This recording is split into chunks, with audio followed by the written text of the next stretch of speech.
Hello everyone, स्वागत है आप सब लोगों का पीसीएसवाई तरुण में। जैसे कि आप सभी को पता है कि हम यूपी पीसीएस प्रीलिम्स की टेस्ट सीरीज को लगा रहे हैं। आज की हमारी यहाँ पर दृष्टि आईएएस की टेस्ट सीरीज होने वाली है, जिसमें हम टेस्ट नंबर 2 की बात करें और सामान्य अध्ययन जीएस के यहाँ पर जो है टॉपिक की आज हम बात करने वाले हैं। चलिए शुरुआत करेंगे आज के हम पहले क्वेश्चन से। इससे पहले हम आपको बता दें 100 नंबर तक के क्वेश्चन हम पिछले वीडियो में लगा चुके थे, तो आज हमारे यहाँ पर क्वेश्चन जो है 101 से होने वाले हैं। प्रीवियस वीडियो अगर आप लोगों ने नहीं देखी है तो चैनल पर जाके देख सकते हो। एक दिन में हम 4 टेस्ट सीरीज हमारी कवर हो रही हैं और चारों टेस्ट सीरीज आपकी अलग अलग कोचिंग्स की कवर हो रही है।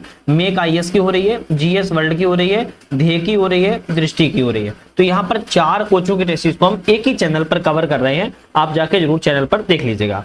पहला क्वेश्चन आज का है, लिग्नोसैट क्या है? लिग्नोसैट को अंतरिक्ष में भेजने का मुख्य उद्देश्य क्या है? तो लिग्नोसैट को अंतरिक्ष में भेजने का मुख्य उद्देश्य क्या है? तो हम कहेंगे अंतरिक्ष अभियानों में लकड़ी की उपयोगिता का परीक्षण करना। क्या है? लकड़ी की उपयोगिता का परीक्षण करना। लिग्नोसैट आपका किसका बना हुआ है? तो पहला है, दुनिया का पहला है जो कि लकड़ी का बना हुआ है। लकड़ी का क्या बना है? कास्ट का बना हुआ है। लकड़ी को हम कास्ट कहते हैं। कास्ट का बना हुआ पैनल युक्त उपग्रह सैटेलाइट है लिग्नोसैट। तो लकड़ी का बना हुआ लिग्नोसैट सैटेलाइट है जो कि अंतरिक्ष अभियानों के लिए इसको भेजा गया है कि इसका परीक्षण किया जा सके कितना ये काम कर सकता है। नेक्स्ट बात करेंगे, अंतरिक्ष अभ्यास का मुख्य उद्देश्य क्या है? तो देखो, अब कुछ क्वेश्चन थोड़ा करंट अफेयर के हैं, उसके बाद हमारी ज्योग्राफी के क्वेश्चन स्टार्ट हो जाएंगे, है ना। तो यहां से आप देखोगे, एक मिनट देखो, यहां से देखोगे ज्योग्राफी क्वेश्चन जो है स्टार्ट हो जाएंगे यहाँ पर। तो थोड़ा सा करंट अफेयर क्वेश्चन कर लेते हैं। इस टेस्ट सीरीज में थोड़ा करंट अफेयर क्वेश्चन है, ठीक है। चलिए हम बात करेंगे अंतरिक्ष अभ्यास का मुख्य उद्देश्य क्या है। अंतरिक्ष अभ्यास का मुख्य उद्देश्य की बात करें, अंतरिक्ष आधारित परिसंपत्तियों से जुड़े खतरों का अनुकरण एवं विश्लेषण करना अंतरिक्ष अभ्यास का मुख्य उद्देश्य है। बात करेंगे वेब्स ओटीटी प्लेटफॉर्म किस संगठन के द्वारा लॉन्च किया गया है? तो वेब्स नाम का जो ओटीटी प्लेटफॉर्म है किसके द्वारा लॉन्च किया गया है? बढ़िया क्वेश्चन है। प्रसार भारती। किसके द्वारा? प्रसार भारती के द्वारा, भारत के द्वारा ही प्रसार भारती है, जहां पर 55वें भारतीय सांस्कृतिक फिल्म महोत्सव के दौरान जो है यहाँ पर जो है घोषणा की गई है। और जो है घोषणा है ये भी याद रख रहा है, यहाँ पर समाचार, खेल, समसामयिक घटनाएं, सांस्कृतिक कार्यक्रम, विविध तरीके की सामग्री, 55 तरीके की सामग्री इस ओटीपी प्लेटफॉर्म पर आपको मिल जाएंगी। नेक्स्ट क्वेश्चन की बात करेंगे, जीएचआई संकेतक है भारत का विशिष्ट दाता 2024 में कौन सा संकेतक किस चीज के लिए यहाँ पर बात कर रहा है? जैसे बात करें हम, बाल मृत्यु दर जो है 2.9 है, कुपोषित बच्चे की बात करें 13.7 है, स्टैंड चिल्ड्रन की बात की है तो 35.5 है, और वेस्टेड चिल्ड्रन की बात की जाए तो 18.7 है। ऑप्शन हमारा पहला वाला करेक्ट है, सभी ऑप्शन सही मिले हुए हैं। तो हम कहेंगे जो आपका जीएचआई संकेतक है वो आपका भारत विशिष्ट डेटा के मामले में सही है। जीएचआई का मतलब समझ नहीं पा रहे हो क्या है? ग्लोबल हंगर इंडेक्स है। क्या है? ग्लोबल हंगर इंडेक्स, जिसको हम जीएचआई कहते हैं। चलिए नेक्स्ट क्वेश्चन की बात करेंगे। नेक्स्ट क्वेश्चन आता है, डॉक्टर बसंत गोयल को वर्ष 2024 में यूएन ग्लोबल एक्सीलेंस अवार्ड किस क्षेत्र में कार्य के लिए प्रदान किया गया है? तो डॉक्टर बसंत गोयल को 2024 में यूएन ग्लोबल एक्सीलेंस जो अवार्ड है वो आपके स्वास्थ्य सेवा एवं परोपकार के लिए दिया गया है। किसमें? स्वास्थ्य सेवा एवं परोपकार के लिए दिया गया है। अंतर्राष्ट्रीय अभिधम्म दिवस, अंतर्राष्ट्रीय अभिधम्म दिवस का आयोजन किन संस्थाओं ने संयुक्त रूप से किया हुआ है? तो कौन कौन सी संस्थाओं के द्वारा किया गया है? अंतर्राष्ट्रीय बौद्ध परिसंघ और संस्कृति मंत्रालय के द्वारा जो है अंतर्राष्ट्रीय अभिधम्म दिवस का जो है आयोजन किया गया है। नेक्स्ट आता है, national e governance division Uttar Pradesh सरकार 2 दिवसीय साइबर सुरक्षा कार्यशाला किस शहर में आयोजित की गई? तो लखनऊ शहर में इस आयोजन जो है किया गया था। नेक्स्ट क्वेश्चन की बात करेंगे, खबरों में रहे आरजे शंकरा नेत्र अस्पताल का उद्घाटन किस शहर में किया गया है? तो उत्तर प्रदेश में आरजे शंकरा क्षेत्र अस्पताल का उद्घाटन किया गया है, आपके वाराणसी शहर में किया गया है। कहां पर? वाराणसी शहर में किया गया है। 13वां राष्ट्रीय बीज सम्मेलन एनएससी 2024 किस शहर में आयोजित किया गया? 13वां राष्ट्रीय बीज सम्मेलन 2024 में बात करें किस शहर में? वाराणसी शहर में भी इसका जो है आयोजन किया गया था। नेक्स्ट आता है कि brown skins white coats race science in India 1920 से 66 पुस्तक के लिए 2024 का फाइजर पुरस्कार किसे मिला है? फाइजर जो पुरस्कार है यहाँ पर कहेंगे हम प्रोजीत बिहारी मुखर्जी को मिला है। किसको? प्रोजीत बिहारी मुखर्जी को दिया गया है। चलिए बात करेंगे, भारत में आकाश वायु रक्षा प्रक्षेपास्त्र प्रणाली का पहला निर्यात किस देश को किया है? तो भारत ने आकाश वायु रक्षा प्रक्षेपास्त्र प्रणाली का निर्यात किया है, किस देश को किया है? तो आर्मीनिया देश को किया है। किसको? आर्मीनिया देश को निर्यात किया हुआ है। भारतीय राज्यों को उनकी 10 की जनसंख्या वृद्धि दर 2001 से 11 का अवरोही क्रम क्या है? तो अवरोही क्रम की बात करें तो सबसे पहले बिहार राज्य आएगा, बिहार की 25.4% है। बिहार के बाद आपका कौन सा आता है? मध्य प्रदेश आता है, मध्य प्रदेश की 20.3% है। मध्य प्रदेश के बाद उत्तर प्रदेश आता है, 20.2% है, और पश्चिम बंगाल सबसे अंतिम में 13.8% है। ऑप्शन जो हमारा यहाँ पर बी वाला करेक्ट होगा, 2, 4, 1, 3 ऑप्शन जो है भारत की 10 की जनसंख्या वृद्धि दर के रूप में जाना जाता है। जनसंख्या घनत्व के संदर्भ पर विचार करें, कौन सा ऑप्शन सही है? तो ज्योग्राफी के क्वेश्चन हमारे चालू हो गए है ना। जनसंख्या घनत्व के संदर्भ पर विचार करना है, कौन सा ऑप्शन सही है? जनसंख्या घनत्व को प्रति वर्ग किलोमीटर लोगों की संख्या के रूप में मापा जाता है। क्या ये सही लिखा है? बिल्कुल सही लिखा है। जनसंख्या जो घनत्व होता है प्रति इकाई क्षेत्र में जो रहने वाले लोग होते हैं उनकी औसत संख्या को संदर्भित करता है। भूमध्य रेखा के आसपास के क्षेत्र जैसे कि अमेजन बेसिन में प्राय विश्व के अन्य क्षेत्रों की तुलना में बहुत कम जनसंख्या घनत्व पाया जाता है। तो हम कहेंगे हाँ, ये भी करेक्ट है। तो दोनों ऑप्शन सही है, तो हमारा रहेगा सी वाला, 1, 2 दोनों ऑप्शन यहाँ पर करेक्ट है। प्रवास के कारकों के संदर्भ पर विचार करें, कौन सा ऑप्शन सही है? प्रवास के कारकों के बारे में विचार करना है। अपकर्ष कारकों में बेरोजगारी, प्राकृतिक विपदाएं, सामाजिक आर्थिक पिछड़ापन जैसी परिस्थितियां शामिल होती हैं जो लोगों को उनके मूल स्थान को छोड़ने के लिए मजबूर करती है। क्या ये सही लिखा है? भाई साहब गलत लिखा है। प्रतिकर्ष कारक जो मूल स्थान पर प्रतिकूल परिस्थितियों को संदर्भित करता है, ध्यान रखें, अपकर्ष कारक नहीं करता है, प्रतिकर्ष कारक करता है। तो यहाँ पर एक जो शब्द है वो सिर्फ एक शब्द के पीछे पूरा वाक्य ही गलत हो गया। प्रतिकर्ष कारक बेरोजगारी, प्राकृतिक आपदाएं, राजनीतिक अस्थिरता, सामाजिक आर्थिक समस्याएं मूल स्थान को छोड़ने के लिए मजबूर जो है करती हैं। दूसरा कहता है प्रतिकर्ष प्रतिकर्ष करने वाले कारकों में बेहतर नौकरी के अवसर, सुरक्षा, शांति, अनुकूल जलवायु शामिल है जो लोगों को नए गंतव्य की ओर आकर्षित करते हैं। तो अब देखो उल्टा लिखा है, यहाँ पर अपकर्ष आना चाहिए। क्या आना चाहिए? यहाँ पर अपकर्ष आना चाहिए। तो एक तरीके से प्रतिकर्ष ऊपर वाले में, अपकर्ष नीचे वाले में, तभी सही होगा। हम कहेंगे ना तो पहला सही है ना ही ऑप्शन हमारा दूसरा वाला सही है। जनगणना 2011 के अनुसार भारतीय राज्यों को जनसंख्या घनत्व के अवरोही क्रम में लिखिए। भारतीय राज्यों को जनसंख्या घनत्व के अवरोही क्रम में लिखना है तो बिहार राज्य आएगा, कितना आएगा? 1102 है ना वर्ग किलोमीटर स्क्वायर, है ना यहाँ पर। चलो ठीक है, 1102। उत्तर प्रदेश का कितना? 828, और उसके बाद पंजाब का 550, और अंतिम में आपका झारखंड का 414। तो यहाँ पर जनसंख्या घनत्व को अवरोही क्रम में सबसे ज्यादा बिहार में, फिर उत्तर प्रदेश में, फिर पंजाब में, फिर झारखंड में। ऑप्शन हमारा सी वाला यहाँ पर जो है करेक्ट हो जाएगा। चलिए नेक्स्ट क्वेश्चन बात करेंगे, जननांगी संक्रमण सिद्धांत के संदर्भ पर विचार करें, कौन सा ऑप्शन सही है? तो जननांगिकी संक्रमण सिद्धांत के बारे में विचार करना है। इसके अनुसार किसी क्षेत्र की जनसंख्या वृद्धि उसके समग्र आर्थिक विकास के स्तर से जुड़ी होती है। किसी क्षेत्र की जो जनसंख्या वृद्धि होती है उसके समग्र आर्थिक विकास के स्तर से जुड़ी होती है। तो हम कहेंगे करेक्ट है ना, सही है। इससे पता चलता है ग्रामीण कृषि प्रधान समाजों में जन्म दर कम होने का कारण सामान्यतः जनसंख्या वृद्धि दर कम है। क्या ये सही लिखा है? भाई ये तो गलत लिखा है। तो केवल ऑप्शन आपका पहला वाला यहाँ पर जो है सही है। क्या है? पहला वाला सही है। ग्रामीण और कृषि प्रधान समाजों में सामान्यतः जन्म दर अधिक होती है, जन्म दर कम नहीं होती है। जन्म दर कैसी होती है? जन्म दर ग्रामीण क्षेत्र में अधिक होती है। तो आपको ध्यान रखना है, दूसरा वाला इसीलिए गलत है। निम्नलिखित में से कौन मानव विकास के 4 स्तंभों में से नहीं है? तो मानव विकास के 4 स्तंभ में कौन कौन से होते हैं पहले तो इसको समझो। तो एक तो आपका समानता होता है, समानता के बाद क्या होता है? स्थिरता होता है, स्थिरता के बाद क्या होता है? उत्पादकता होता है। तो हम कहेंगे सर ये तो 3 मिले हुए हैं। हाँ बिल्कुल सही बात है, तो 3 तो सही है। और चौथा आपका सशक्तिकरण होता है। क्या होता है? सशक्तिकरण होता है, ना कि आपका वैश्वीकरण होता है। तो आपका डी वाला ऑप्शन जो है मानव विकास के 4 स्तंभों में शामिल नहीं है।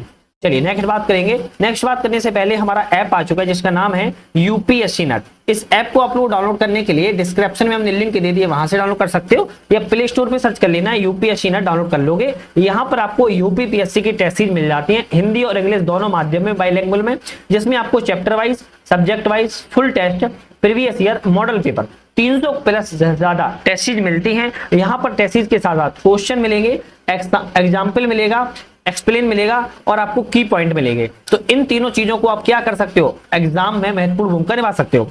तो एक रिवीजन नाम से हमने नोट्स बनाए हैं जो कि आपके यूपीपीएससी यूपीआरओ दोनों को ही ध्यान में रखकर बनाया गया है, तो आप इनको ज्वाइन कर सकते हो। यहाँ पर 23 पीडीएफ और वीडियो आपको मिलती हैं, तो इन दोनों चीजों को आप ज्वाइन करके यूपीपीएससी में अपनी सफलता को मजबूती प्रदान दे सकते हो। तो अभी जाइएगा, बहुत सारे लोग ज्वाइन कर चुके हैं, जिनको नहीं पता है उनके लिए बता देते हैं डेली, जिससे कि आप लोग ज्वाइन ज्यादा से ज्यादा कर सके। तो यूपीएससी नेट आपको डाउनलोड कर लेना है।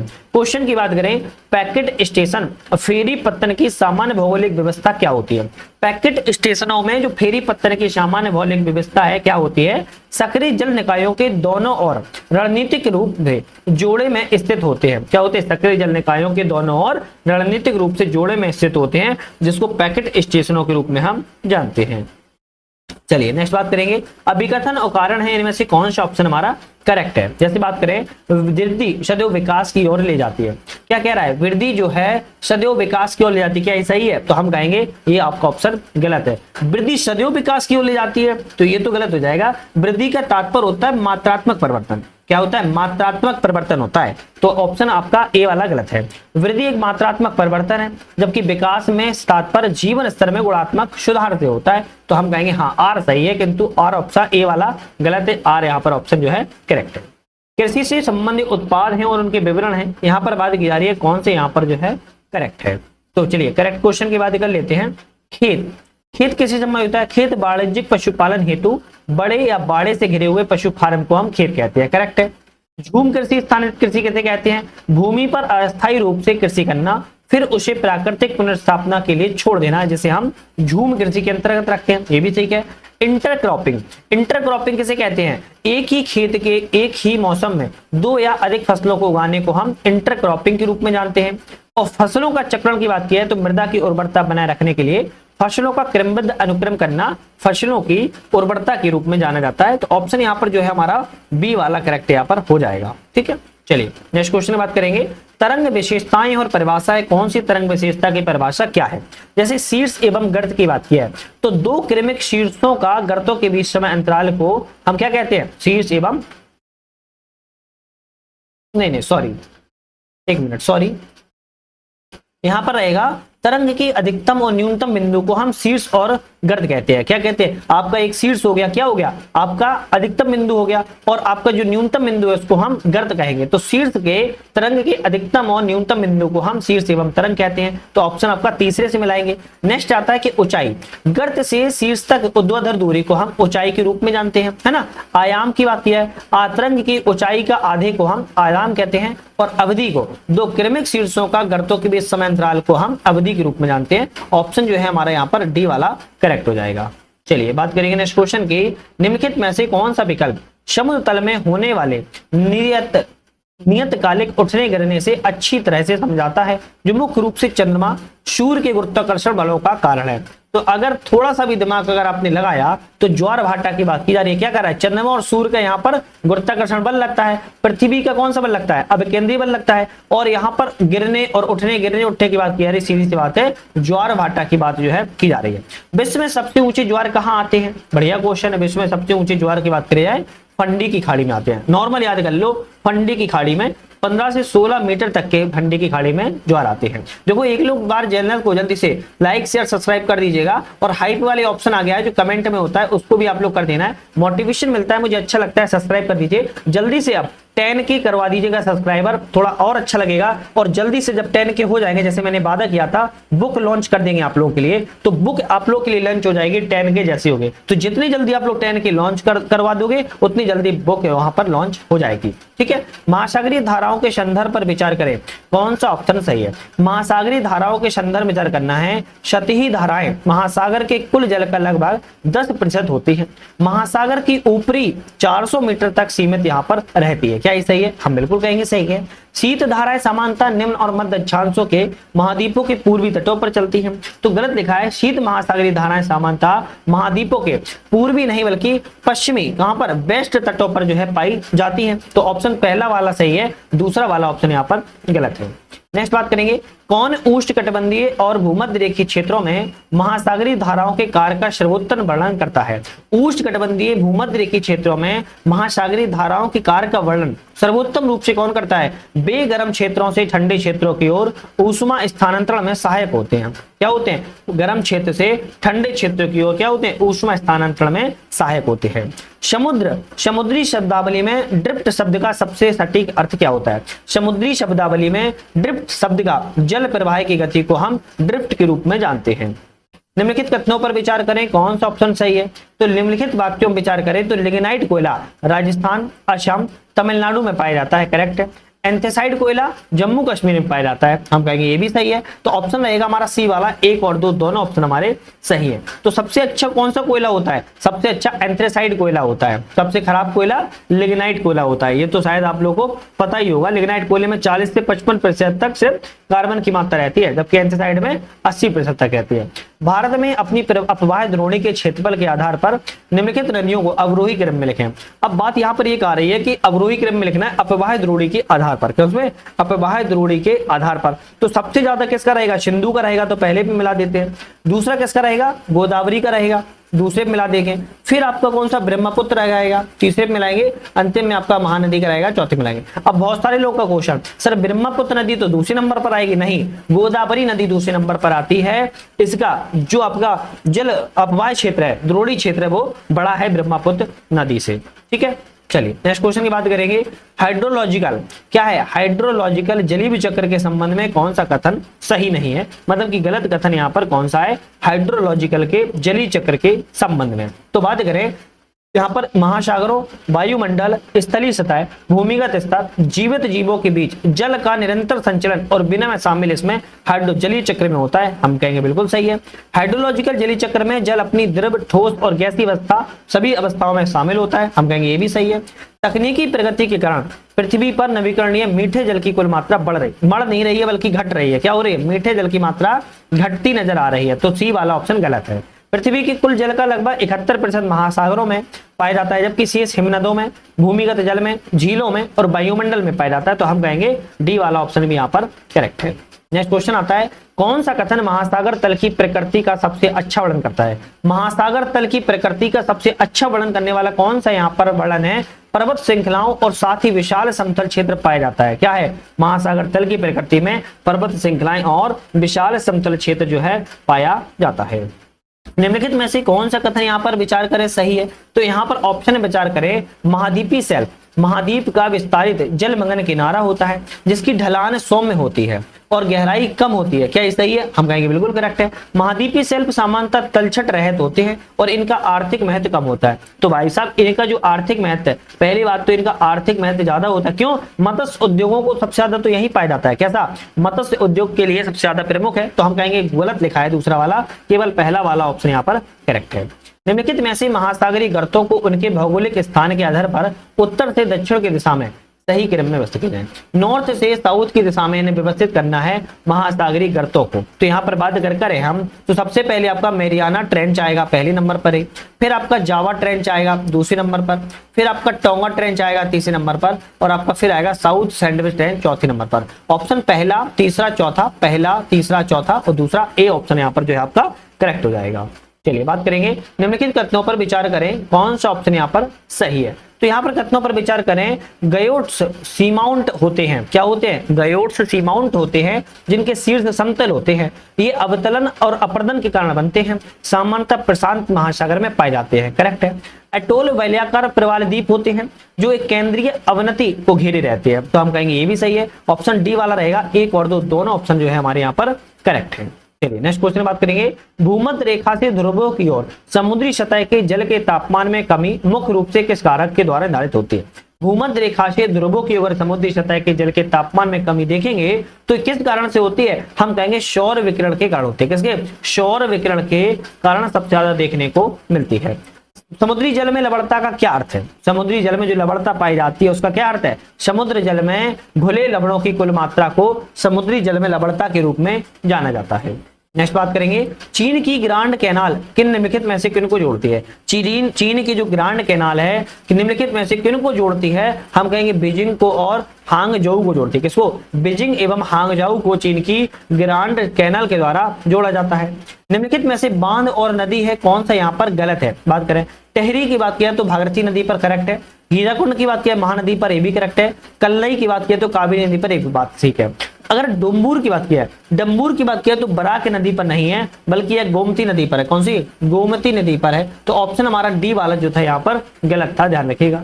चलिए नेक्स्ट क्वेश्चन बात करेंगे, कोहरे एवं धुंध के बारे में कौन सा कथन सही है? देखो अभी ये वन लाइनर टाइप के क्वेश्चन है तो इनको अब एक्सप्लेन करना मतलब बहुत ज्यादा क्रिटिकल हो जाएगा, फिर यहाँ पर एक ही क्वेश्चन विधि रह जाएंगे। कोहरे एवं धुंध के बारे में कौन सा कथन सही है? तो बात करें, कोहरा एक बादल होता है जो जमीन पर या उसके आसपास बनता है। क्या होता है? कोहरा एक बादल होता है जो जमीन या उसके आसपास बनता है, ध्यान रखिएगा। चलिए निम्नलिखित में से कौन निम्बस बादलों की विशेषता है? तो निम्बस आपने सुना होगा, जो निम्बस बादल होते हैं कौन सी विशेषताएं होती है निम्बस बादलों में? हम कहेंगे घने होते हैं, काले होते हैं, अक्सर जमीन को छूते हुए दिखाई देते हैं। कैसे होते हैं? घने, काले और अक्सर जमीन को छूते हुए दिखाई देते हैं, उनको हम निम्बस बादलों के रूप में जानते हैं। निम्नलिखित में से कौन सा कथनों पर विचार करें सही है? तो यहाँ पर कथनों पर विचार करें, शमनी वर्षा मुख्य रूप से विषुवत-रेखीय क्षेत्रों में दिन की अपेक्षा ठंडे समय दोपहर के बाद होती है। तो ये कैसे लिखा है? शमनी वर्षा की बात किया है तो दिन ठंडे समय के दौरान शमनी वर्षा नहीं होती है। पहली बात तो ठंडे समय के समय नहीं होती है ना। इसकी बजाय आमतौर पर दिन के समय, गर्म समय में यह जो है आपकी शमनी वर्षा होती है। तो पहला वाला ऑप्शन गलत है, गर्म समय में होती है। ऑरोग्राफिक वर्षा तब होती है जब नम वायु किसी पर्वत से टकराकर विवश होकर ऊपर उठती है, जिसके परिणाम स्वरूप अनुवात भाग में भारी वर्षा होती है, जबकि पवन विमुख ढाल पर वृष्टि छाया प्रदेश जो है बन जाता है। तो हम कहेंगे यहाँ पर इस तरीके से जो है वर्षा जो है कराता है। तो दूसरा वाला सही है, पहला वाला ऑप्शन जो है यहाँ पर गलत है, ध्यान रखिएगा। चलिए नेक्स्ट बात करेंगे, अभिकथन और कारण इनमें से कौन सा अभिकथन कथन कारण सही है? इसकी यहाँ पर जो है बात कर लेते हैं। समुद्र तट स्थायी तटीय लक्षण है। समुद्र तट कैसे हैं? स्थायी तटीय लक्षण है जो तलछट के निरंतर संचय से बनते हैं। क्या ऐसे ही लिखा है? भाई साहब अगर थोड़ा सा भी दिमाग लगाओगे तो ये गलत लिखा हुआ है ना। अधिकांश समुद्र तट नदियों या लहर अपरदन द्वारा ले जाए गए पदार्थों से बनते हैं और मौसमी परिवर्तनों के, हाँ बिल्कुल सही है, ये मौसमी परिवर्तनों के अधीन होते हैं। ये तो बात बिल्कुल सही बात है। तो ऑप्शन हमारा कौन सा रहेगा? बी वाला रहेगा। ए गलत है किंतु आर ऑप्शन जो है सही था। निम्नलिखित में से कौन सा गृहों के निर्माण के चरणों में सही वर्णन? गृहों के निर्माण के बारे में सही वर्णन इनमें से कौन करता है? तो गैस और धूल गृहों में संग्रहित हो जाते हैं जो गृहों का निर्माण करने के लिए जमा होते हैं। तो ऑप्शन हमारा सी वाला करेक्ट है। नेक्स्ट बात करेंगे, एच तरंगें किसके माध्यम से यात्रा करती हैं? तो एच तरंगे की बात करें केवल ठोस माध्यमों में यात्रा करती है। एच तरंगे केवल ठोस माध्यम में, जबकि एल तरंगे ठोस तरल माध्यम में। और यहाँ पर बात करें अगर हम आपकी कौन सी सरफेस तरंगे, तो केवल वो सरफेस में आपकी करती है। ठीक है, तो ये आपकी ठोस तरल और गैस में कौन सी? पी तरंग करती है। जबकि एस तरंग केवल ठोस में और एल तरंग की बात किया तो केवल सरफेस धरातल पर चलती है। आपको ध्यान रखना है। चट्टानों के संदर्भ में अपवर्तन संदर्भित करता है। तो चट्टानों के संदर्भ में किस चीज को अपवर्तन संदर्भित करेगा? तो भौतिक अपक्षय के कारण वक्र और चट्टानों का फटने को हम अपवर्तन के रूप में जानते हैं। नेक्स्ट आता है अभिकथन और कारण इनमें से कौन सा अभिकथन कारण सही है? मृदा एक गतिशील और निरंतर विकसित होने वाली वस्तु है। बिल्कुल सही है, जो विभिन्न जीवन रूपों को समर्थन करती है। बिल्कुल करेक्ट बात है। चट्टानों के टूटने से मृदा बनती है। बिल्कुल ठीक है। मृत पौधे पशु के पदार्थ के अलावा ह्यूमस बनाने में मदद मिलती है जो कि मृदा उपजाऊ हो जाती है। तो आपके कथन और कारण दोनों ही सही हैं। ऑप्शन ए वाला रहेगा। ए आर दोनों सही है और व्याख्या भी यहाँ पर सही की जा रही है। नेक्स्ट बात करेंगे, कौन सा शब्द पृथ्वी की सतह के द्वारा प्राप्त सौर ऊर्जा को संदर्भित करता है? पृथ्वी की सतह के द्वारा प्राप्त सौर ऊर्जा को इनमें से कौन सा शब्द जो है वो करता है? तो सूर्य ताप। कौन सा? पृथ्वी की सतह के द्वारा प्राप्त सौर ऊर्जा को सूर्य ताप कहते हैं। ऊर्जा मेजर एक उदाहरण है। ऊर्जा मेजर किसका उदाहरण है? तो हम कहेंगे नक्षत्र का उदाहरण। किसका? नक्षत्र का उदाहरण है। पृथ्वी के करोड़ के संबंध में विचार करें, कौन सा ऑप्शन सही है? तो पृथ्वी के करोड़ के बारे में विचार करना है। ऑप्शन कौन सा सही है? पृथ्वी का करोड़ मुख्य रूप से निकिल एवं लोहे का बना होता है। क्या होता है? जो करोड़ है आपका कैसा बना होता है? निकिल एवं लोहे का बना होता है। रखेगा जो आपका मान लो ये आपका कोर, ये क्रेस्ट हो गया, ये मेंटल हो गया और आपका ये कोर है। और कोर जो है आपका अपर कोर और आपका लोअर इनर कोर। और अपर और इनर कोर किसका बना होता है? निकिल एवं लोहे का बना होता है। किसका? निकिल एवं लोहे का बना होता है। निम्नलिखित में से कौन सा शील्ड ज्वालामुखी का उदाहरण है? शील्ड ज्वालामुखी का इनमें से कौन उदाहरण है? तो हम कहेंगे मौना लोआ। कौन सा है? मौना लोआ जो है आपका शील्ड ज्वालामुखी का उदाहरण है। अंतिम क्वेश्चन आता है, निम्नलिखित कथनों पर विचार करें, कौन सा ऑप्शन यहाँ पर सही है? तो बाथोलिथ एक बृहद ग्रेनाइटिक पिंड होता है जिनका पृथ्वी की भूप्रपट्टी में गहराई में शीतलन होता है तथा ऊपरी परतों के अपर्दन के बाद ही प्रकट होते हैं। करेक्ट है। लेकोलिथ गुंबदाकार अंतर्वेदी पिंड होते हैं जो ऊर्ध्वाधर एक नाली नुमा मार्ग के द्वारा जुड़े होते हैं। तो हम कहेंगे ये भी सही है, ऑप्शन डी वाला रहेगा। एक और दो दोनों ऑप्शन सही है। तो आज हमने यहाँ पर 150 क्वेश्चन 150 क्वेश्चन पूरी टेस्ट सीरीज कर लिया। आज हमने दृष्टि की दूसरी टेस्ट सीरीज लगा ली। नेक्स्ट हमारी जो है हमारी पॉलिटी की सेगमेंट की टेस्ट सीरीज आएगी, दृष्टि की तीसरी टेस्ट सीरीज आएगी। तो हम 2 टेस्ट सीरीज ऑलरेडी दृष्टि की लगा चुके, 2 टेस्ट सीरीज आपके ऑलरेडी देह की लगा चुके हैं। मेक आईएएस की तो कम से कम 15 टेस्ट सीरीज लग चुकी हैं और जीएस वर्ड की कम से कम हम 4 से 5 टेस्ट सीरीज लग चुके हैं। तो आप चैनल पर जाकर अगर देखोगे तो मल्टीपल टेस्ट सीरीज को हम लगा रहे हैं। बाकी आप हमारे ऐप को भी डाउनलोड कर सकते हो जिसमें आपको ऑनलाइन माध्यम से टेस्ट सीरीज लगाने में आसानी होगी। साथ में हमने एक कोर्स लॉन्च किया हुआ है क्विक रिवीजन नाम से, आप वो भी ज्वाइन कर सकते हो। तो आज वीडियो पे बने रहने के लिए आप सभी का बहुत बहुत धन्यवाद।